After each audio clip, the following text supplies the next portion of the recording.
Hey, hi, Wagwan, and welcome to A Glimpse into My Life.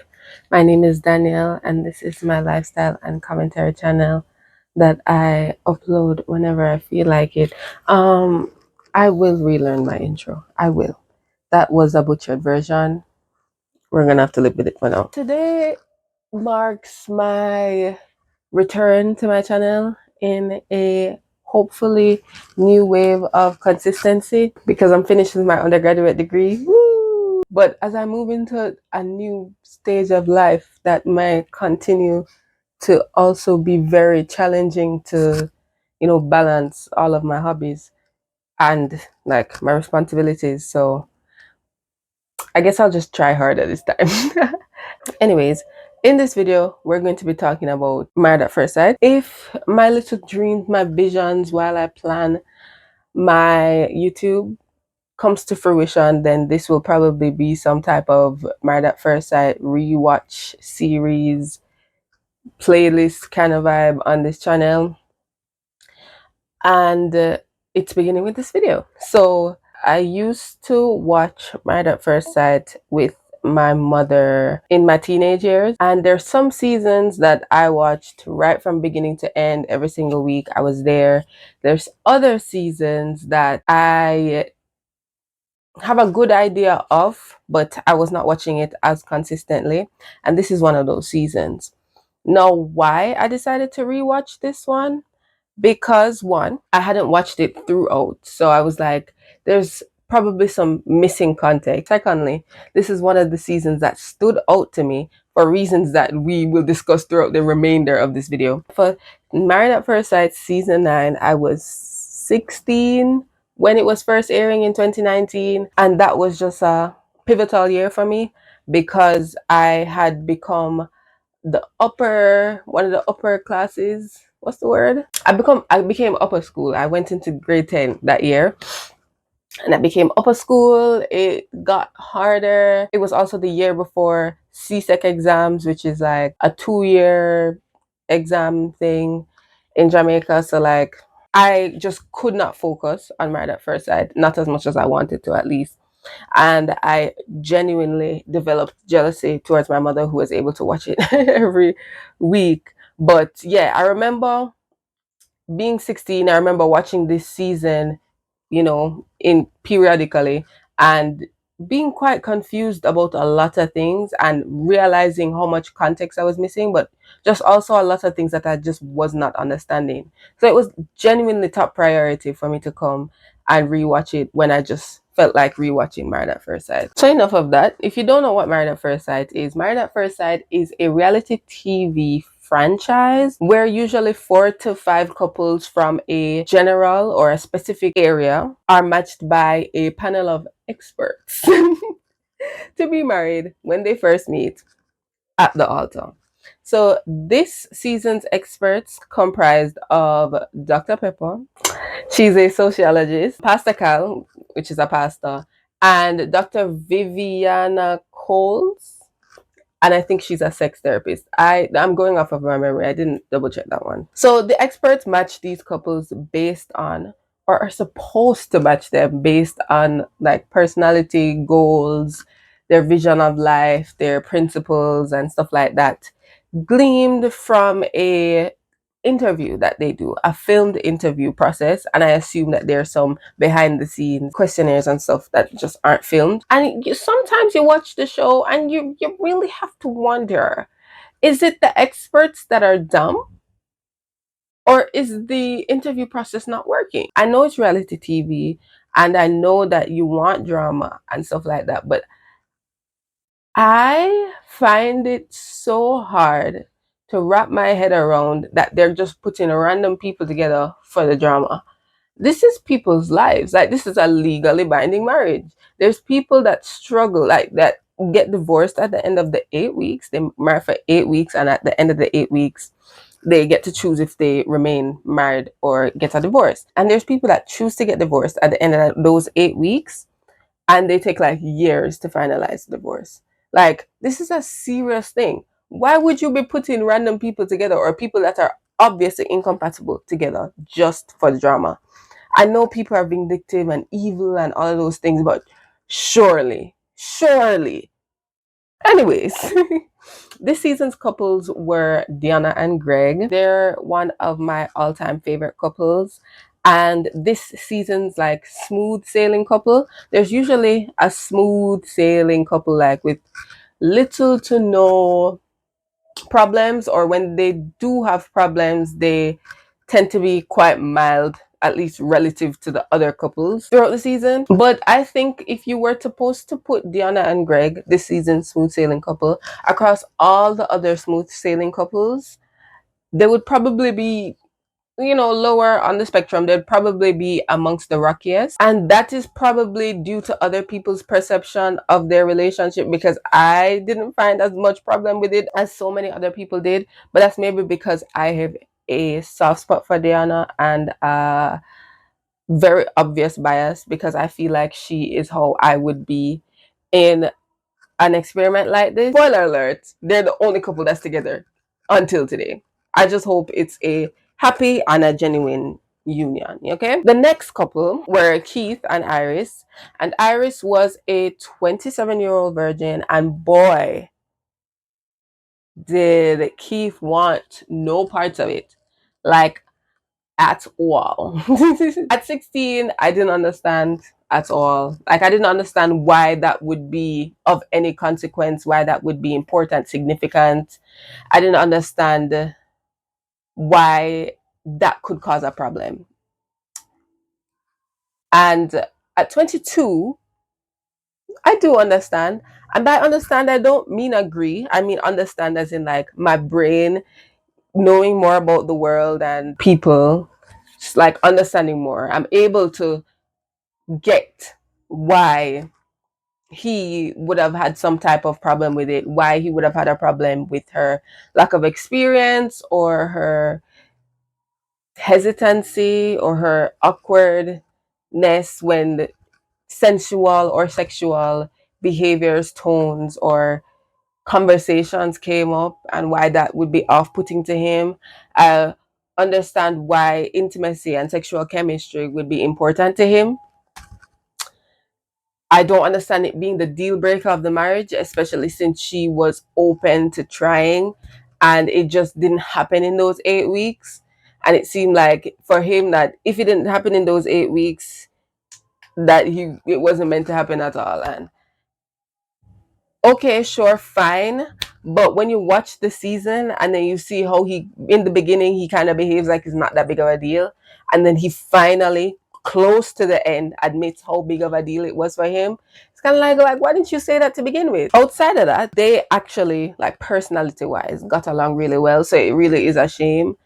And I didn't see this at all when I was 16. I don't know if it's because I just didn't watch the scenes where they got on, or just like because I was so confused at this whole virgin thing that I was just unable to see their compatibility beyond that. But yeah, I didn't realize that they actually got along. The next couple were Elizabeth and Jamie, and to be quite honest, I don't want to talk about Elizabeth and Jamie, especially since if I do and I get too worked up, I could be sued for defamation if anybody were to ever see this video. So I'm going to refrain from that.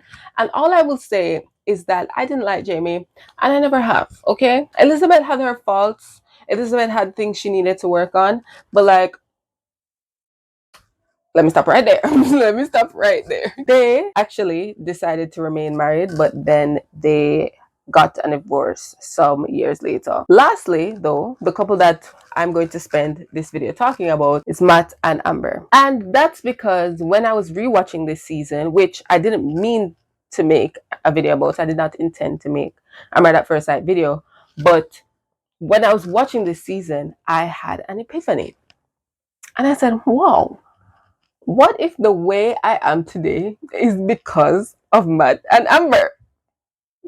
Seeing their dynamic play on my screen, though so far away, though across waters, but still so close to me, might be the reason I am the way I am. And I need to clarify that statement very quickly. Because I am who I am regarding relationships because of a melting pot of trauma and experiences. But I have just become of the opinion that Matt and Amber is a part of that melting pot. Because watching it that young, that impressionable, and that naive, I think helped to cement a fear of becoming like Amber. Especially since at that age, I had already started realizing that the way I was raised kind of groomed me to be like that. And I was actively trying to like run away from that. So seeing it play out or seeing a version of what could happen to me play out just made me even more scared. And I want to make it clear again that while I continue speaking, that this is not hate to Amber. For we as human beings, we do not become the way we are by ourselves. During the filming, it was obvious that she had a very, very open abandonment wound and what I assume to be an anxious attachment style. All I hope is that she has grown and she doesn't accept the foolishness she did in this, I can't even say relationship, but this 8-week marriage. Matt, to be truthful to his nuance as a human being as well, definitely had trauma and probably did not always act out of intention and more so on autopilot as one with trauma does, especially since his parents has had gotten divorced about 2 years before filming, and either he had commitment issues before that that had just gotten stronger, or gained commitment issues from that experience and just seeing how it all played out, especially since he said it was a really bad divorce, really tumultuous. So I feel like his behavior was probably on autopilot from commitment issues. But like when you do the bad thing, I'ma blame you for doing the bad thing. Because he simply could have just not been on the show. Whether he was recruited or he applied himself, he could have just not been on the show. Like he was self-aware enough to know that his parents' marriage ending in the way that it did something to him. So like work on that before you go and throw yourself into a marriage with somebody you don't know. Why would you do that? It doesn't make any sense. So it seems looking back at season 9 was just a big lesson for me of how trauma impacts persons. But the problem is, I didn't take the lesson, I didn't take the course in its entirety. I just did the beginning and got so scared and I didn't finish the course. So I didn't have all the context. I never considered like the ability to grow and change and develop and start implementing boundaries for yourself as to not put yourself in a position like this. I just thought, well, relationship equal bad, relationship equal sad, relationship equal cry, and I didn't want to go through any of that or do anything like that. So I was just like, well, relationship bad, no thank you, which is not good. No, because no, you don't have to have a romantic relationship to live a fulfilling life. But the absence of vulnerability, the refusal to open up to people and emotionally connect with people, that is what is going to lead you to having an unfulfilling life. And that is how I decided it would have been best for me to live my life. And I think it just caused a lot of problems. It caused a lot of problems. But before I quickly take you through the journey, I just want to share this poem with you. It's This Be the Verse by Phillip Larkin. They mess you up, your mom and dad. They may not mean to, but they do. They fill you with the faults they had and add some extra just for you. But they were messed up in their turn by fools in old style hats and coats who half the time were soppy cern and half at one another's throats. Man hands on misery to man. It deepens like a coastal shelf. Get out as early as you can and don't have kids yourself. I saw this video in my first year of university when I was 19. So like split halfway perfectly between when I was 16 and how old I am now, 22. And when I read this, like I immediately latched onto it as like, wow, this makes so much sense. Because yes, I've known about generational cycles, but sometimes you don't take the time to actually think about things. Like, you just be like, well, this is a generational curse. Like, they did it, they did it, they did it, and I might do it, and I don't want to do it. But like, I wasn't taking the time to think that it's not happenstance that it's happening in each generation. Like, something happened and they're passing on their trauma to somebody else. They're passing on their trauma and how they deal with situations, how they communicate, and that passes on complexes to the next generation, and they pass on their complex and they pass on their complex.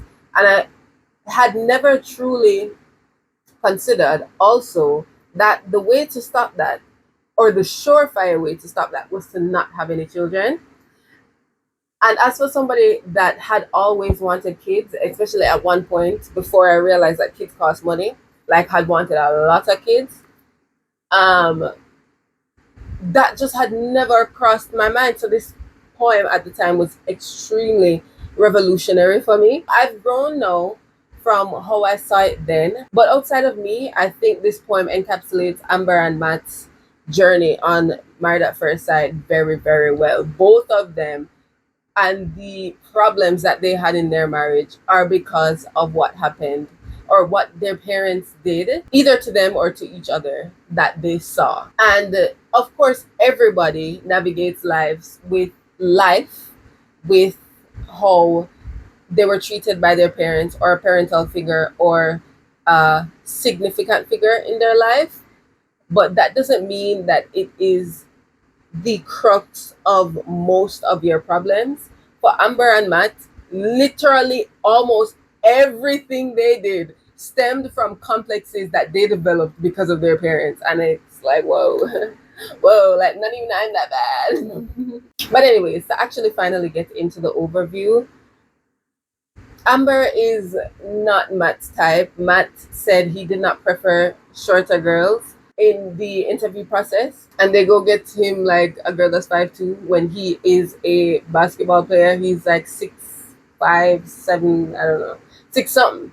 And he had said he had preferred taller girls. He had dated a shorter girl in the past and he wasn't the biggest fan of it. And they decide, this is what I say, like, the experts get these, like, they just decide to ignore stuff that the people tell them, and it really makes you wonder, that do they do this for the drama, which would be extremely unethical. But then again, you're signing up to go on a reality TV show, so maybe you sign up for the unethical behavior. I don't know, but I think that's really, really weird. But yeah, Amber's not Matt's type, but Amber from the get-go is extremely enamored by this man. She thinks physically that he's so sexy, he's so cute, he's so hot, and she says it multiple times.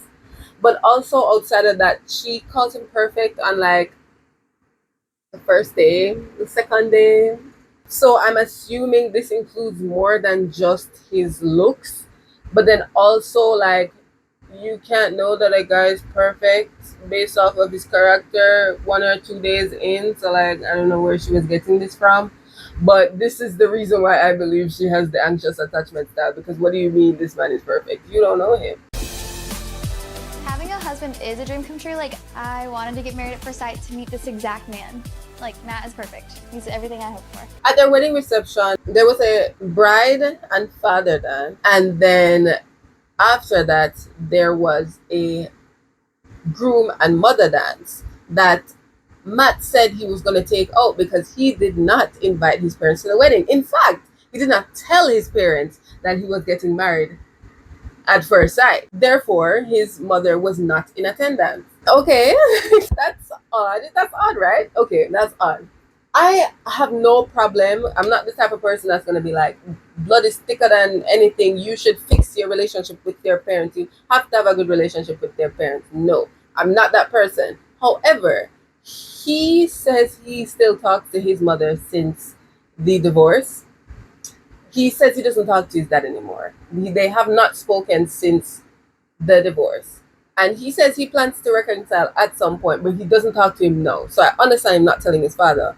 But his mother, that he claims to still talk to and have somewhat of a good relationship with, Why wasn't she told? The explanation he gave to Amber was that he doesn't want his parents' bad vibes, basically, from their divorce to make it into their marriage. He doesn't want to invite that into their space. And I'd understand if he was still speaking to both of them and would have possibly invited both of them to the wedding. But that's not the case. He was only speaking to his mother and could have only invited his mother to the wedding, but he didn't do that. He didn't even tell her. It makes me think that this was just supposed to be a random 8 weeks in his life and he was supposed to jet off afterwards, and he would have had to told his mother, because this was not supposed to be of any significance in his life story. That's just how I see it based off of what we get for the rest of the season. But yes, because he hasn't told his mother and his mother isn't here and they're calling the groom and his mother to the dance floor, Amber's mother decides to step in and dance with Matt. And Amber is shocked that her mother does this for him. So are we seeing what's going on here? Amber either doesn't know her mother's character or is surprised at her mother's character. Why, you may ask? Because her mother left when she was 7 years old. And this is the reason for this abandonment wound that I had mentioned earlier. It's obvious that because of this, she does not have a good relationship with her mother, but also her mother was at the wedding, whereas Matt wasn't.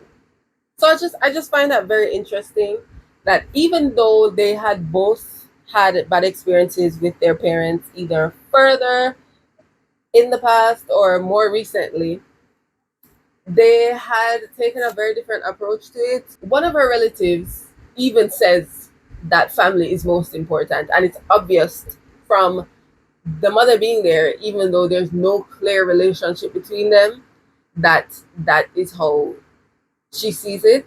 And I feel like this, if they had decided to stay married, this would have been a huge point of contention between them. We move forward and Amber starts speaking about having Matt's child on the second day. Like, he doesn't like it, and it's obvious that he doesn't like it. She knows he doesn't like it, and she keeps doing it. Like, stop doing that, please. Matt is actually Matt Gwynn the fourth, and I think it would be really cool to have Matt Gwynn the fifth. He gets a very awkward face when I say Matt Gwynn the fifth. I probably should stop joking about it, but like, it's my husband. Like, I just feel like there's no boundaries anymore. He's gonna be a good-ass ball player. Yeah, of course. Better. My dad will coach him. It'll be like practicing for when I have Matt Gwynn the fifth. Yeah. And you really have to wonder, like, why doesn't he like it? Is it a game of he's just not that into you, or is it more so you're pushing him away with how you're behaving because you guys move at two different speeds? And yes, somebody that has an abandonment wound and anxious attachment style would move at a different speed from somebody that has commitment issues. That's obvious. So, like, once again, we have to go back to these experts and wonder why they would be matched. Like, Amber would have spoken about her mother leaving. What's his name? Matt would have spoken about his parents getting divorced and how he feels because of that. And they'd be like, yeah, opposites attract. An absolute car crash waiting to happen. I'd love to see that. And by episode 5, you can tell that if you weren't sure before, that Matt is just not into the whole marriage thing. Like, in general, I don't think he likes Amber that much, but it's not only Amber. Like, marriage is the problem, which begs the question, like, why are you here? But I've asked it enough. I don't think I should ask it anymore. He brings up to the other husbands, before he brings up to her, actually, that he is not sure if he is going to be staying in the country for even the next year. Okay. Because as I mentioned, he is supposed to be a retired basketballer. However, he is now like going back and forth between whether he should return to playing basketball overseas. He does, I think, bring up the conversation with Amber that night over a dinner, and he says to her, like, I could probably go back in a couple months where I'd be gone for an indefinite amount of time, which is crazy. And maybe this wouldn't be as big of a deal if I felt like he really and truly liked her and would have been willing to make it work while they're apart. But I also think this is an absolutely ridiculous thing to do when that's something that you're considering in general. And Amber says it straight up, like, if you leave, I don't think I can make this marriage work, which I think is completely fair. One, this sounds like abandonment to her. His flighty behavior, him living out of a suitcase because he has been living overseas in different countries, playing basketball for years. He's just used to being able to get up and leave. And that sounds awful to somebody with an abandonment wound. So that's what it sounds like to her, firstly. And then secondly, you just got married to somebody you just met. It's not like it's an established relationship, and it's not like you are sure of how long you'd be leaving. I think it's completely selfish and just rude to be doing an experiment like this where you marry somebody you are just meeting and you're not at least sure of like what you're doing for the next couple years. Like, life is unpredictable, and your life right now is unpredictable. Like, you're not sure about some things, and that's fine. That's normal. Why are you bringing somebody else into that, especially somebody you don't know, somebody that doesn't know you? That's not nice. And then I feel like people reacted. If there's a trend here of them treating the women terribly when they, even when they say reasonable things, because she says that she doesn't think it's gonna work, and people say like neither of them were willing to try. He was trying to leave so early, and she wasn't trying to stay with him, which is crazy because like she would leave her job, her stable job, by the way. She would leave her family, her friends, her support system, her language, to just go from country to country to country with this man. Does that not sound ridiculous to you? Also, in a later episode, I think episode 8, 7, when they are on the way to visit her family, they have kind of a disagreement, an argument, if you will, about when they would have kids in the marriage. And he says he wouldn't want to have kids until 8 years into the marriage. At least 8 years.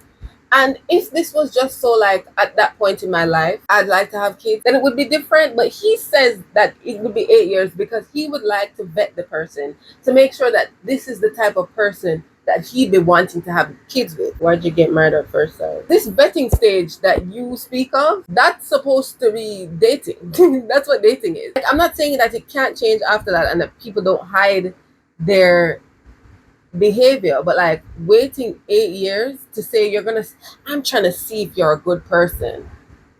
You shouldn't have gotten married at first sight, babes. What are you doing here? When he met her family earlier in the season, the day after the wedding, he had expressed that he was planning to stay in North Carolina because he was supposed to be starting a business, but he doesn't bring up to her family or to her until the last day of their honeymoon that he might leave. He might leave. And he might be gone for a while if this business doesn't work out. Sure. Don't do that on somebody else's dime. Don't do that on somebody else's time. Especially since she offers to support him, because she doesn't want him to leave, of course. She offers to support him financially while he's trying to get the business off of the ground. He immediately shuts this down. We love masculinity in this house. Moving on to episode 6, their honeymoon is over and they are moving into this free, paid for, shared apartment for the remaining 7 weeks of this experiment marriage. There's 2 bathrooms in this house. And Matt decides that he is going to move his like bathroom things into this second bathroom. And he says it's because of his past experiences with other girlfriends and other people that he has lived with, that they would like their space, especially for a bathroom. Preemptively, he moves into the second bathroom. She comes into that second bathroom all upset. She says, "Are you my roommate or are you my husband?" I'm your husband and we're living together, so we're both. No, Yeah, I'm not your roommate. Yeah, well, I don't we're have sex with living my together. roommates. I don't understand why you want to like have your own space away from me. I mean, it's not that. I just figured we might as well. Do you want to just sleep in this bedroom too? No. That's what it feels like. Like, are No, you a man. guest in my house or are we living together?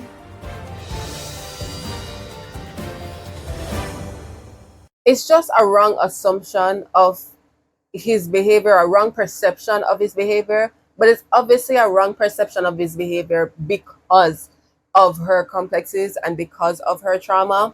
And she thinks she's right. That's the thing about it as well. Like, she thinks she's right. They even have a conversation about it afterwards where they kind of like come to this settlement. I think I'm like hypersensitive too, because so my mom and I, when we were growing up, she was always removed. She was like 900 miles away.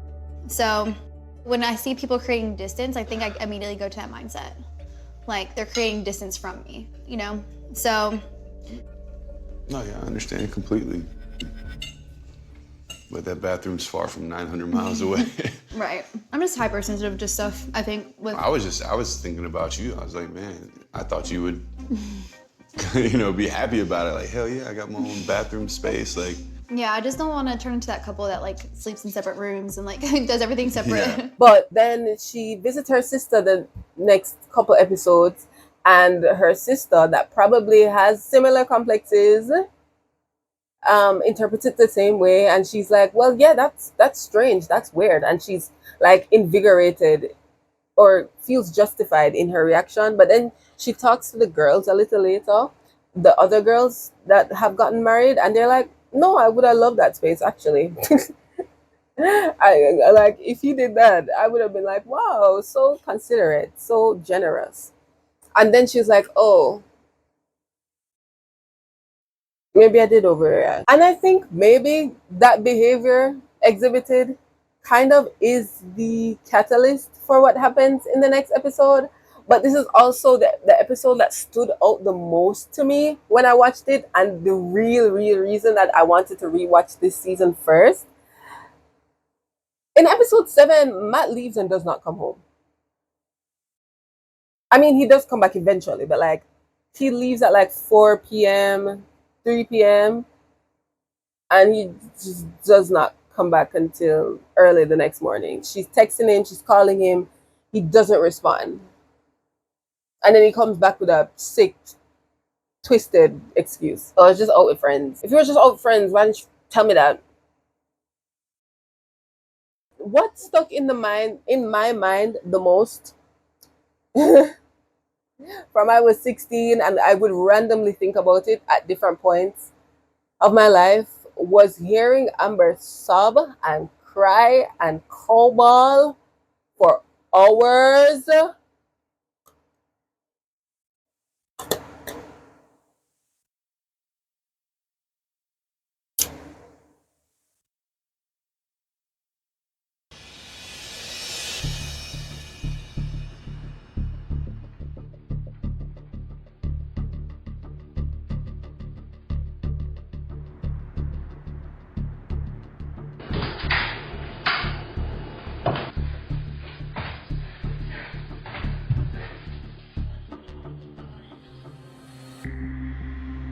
Matt hasn't come home. He is out with his friend Devin, and I called him 4 times and he has not texted me or called me back, and his phone now is going straight to voicemail.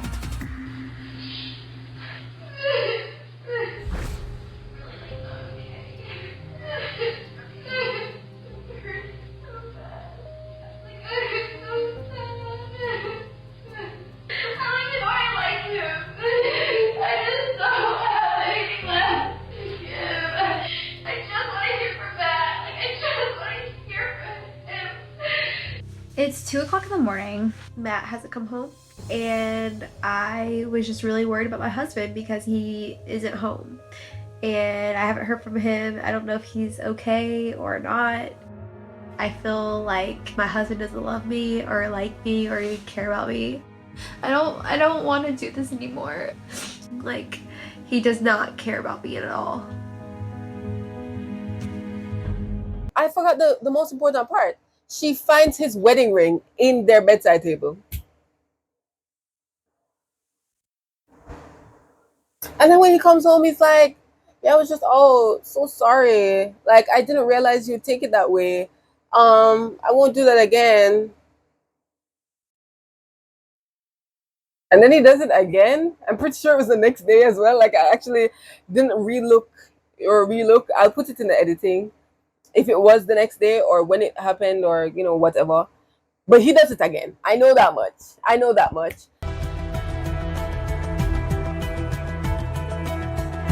I haven't heard from Matt all day.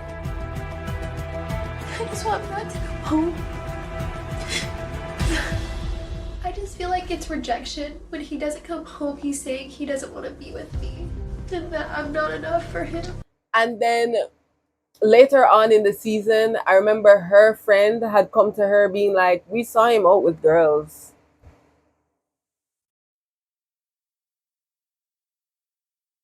And every single time this happens and she confronts him, he apologizes. And then she's like, okay.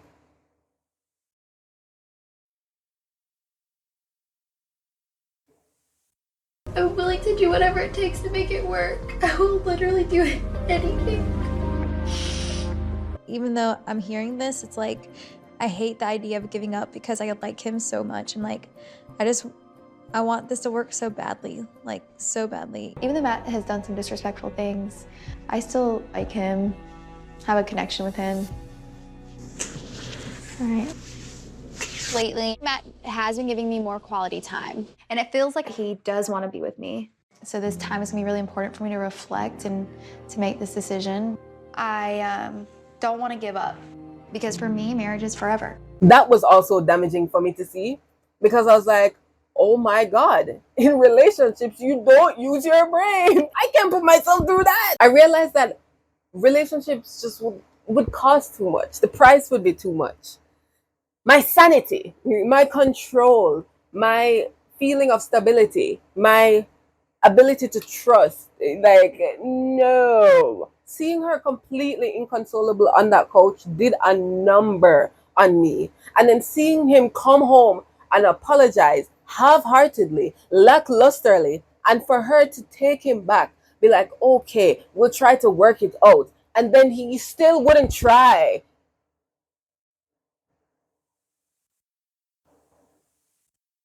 And then she wrote, composed, and played this god-awful song on the guitar for her. And I remember this when I was 16.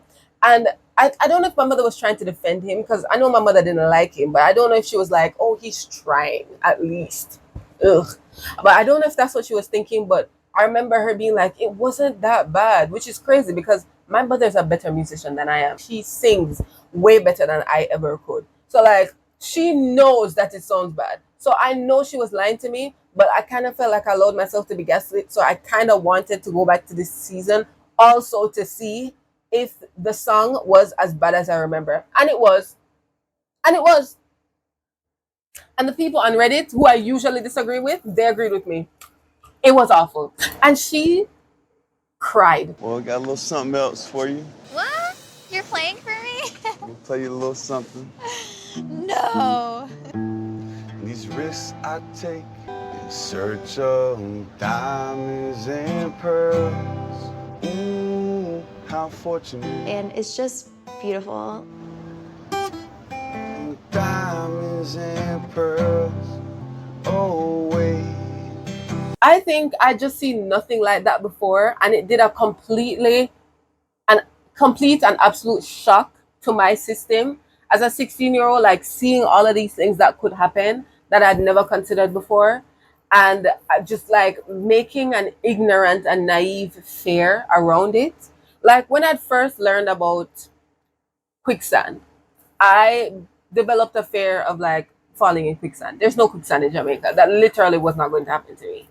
But it was a fear that developed from a lack of understanding and a lack of information.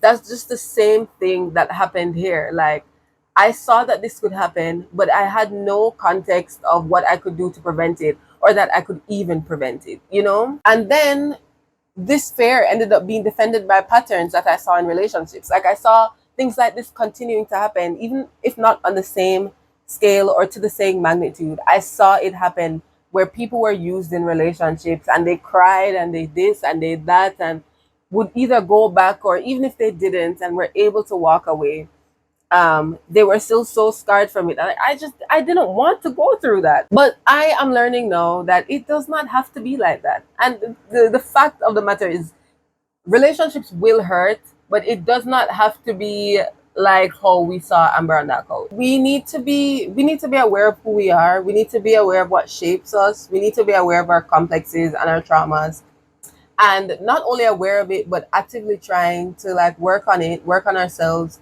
make ourselves comfortable in this world, and knowing what we want and what is good for us is just very important for not only ourselves, but like the longevity and the prosperity of our relationships. And I'm just glad that I finally come to a period that I'm learning that I feel like, even though this just became a random desire to rewatch Married at First Sight, it became a great lesson, because I've seen just how much I've grown from the person that watched it when I was 16. Especially since when I was 16, I thought I knew a lot. I thought I knew a lot.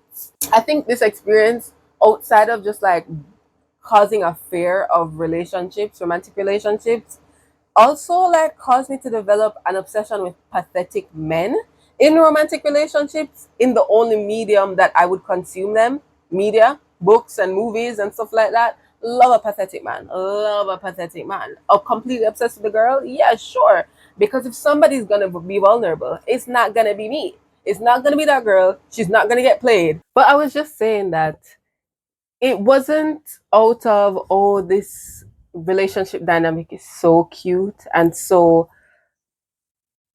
aspirational, but I latched onto it because I was trying to protect myself from possible vulnerability. Not only myself, but demographics similar to mine that I felt like were commonly the victim to this type of behavior. Now that I'm older, I don't know just how true that is, because I know that women can also be the perpetrator of this type of uh commitmentless behavior. You know, women in male dominated fields, we love to see it. But yeah, literally that was the last thing I was gonna say. I don't know why it cut me off. You're so mean. But anyways, yeah, on to the ending, the conclusion of this video, the closing out. Like I'm genuinely very happy I did this. And this is supposed to be a retrospective video for other videos that I may rewatch and decide to recap on this channel. Like I have a season in mind that I really want to rewatch. It's one that I remember very strongly as well, and I want to see if my opinions have changed. And also I'm interested in Keith and Iris from this season, so maybe I might do them. But I don't know if I'll do it in a retrospective way or if it's just going to be a recap way with my opinion in there. I'm not sure until I watch it, and I will decide if I'll even make a video on it or how best a video could be constructed. But yeah, you know, I feel like we're all traumatized in some way. And I guess, to quote Syndrome from The Incredibles, one of my safe shows, by the way, if we're all traumatized, then no one is. Being traumatized is our normal. And with that, it should be our normal to get help, to fix that, to change, to grow, to develop, to recognize the trauma that we all have, and decide what we are going to do to make sure that we can function well in society, function well around other people, in interaction with other people, even people that we don't get along with. Because you don't have to get along with everybody. Getting help doesn't mean you get along with everybody, but you would know how to not get along with some people. Know that that's one, okay. And then two, how to do that without making it be an argument every single time, or, you know, whatever. And I'm not going to start therapizing because I need therapy myself. But yeah, that's the end of this video. Specifically with Matt and Amber, just seeing how much they impacted me and how I had to literally grow from the damage that their relationship did to me. Like, what does that, like, she thinks she's a part of the team. Like, what do they even have to do with me? Nothing.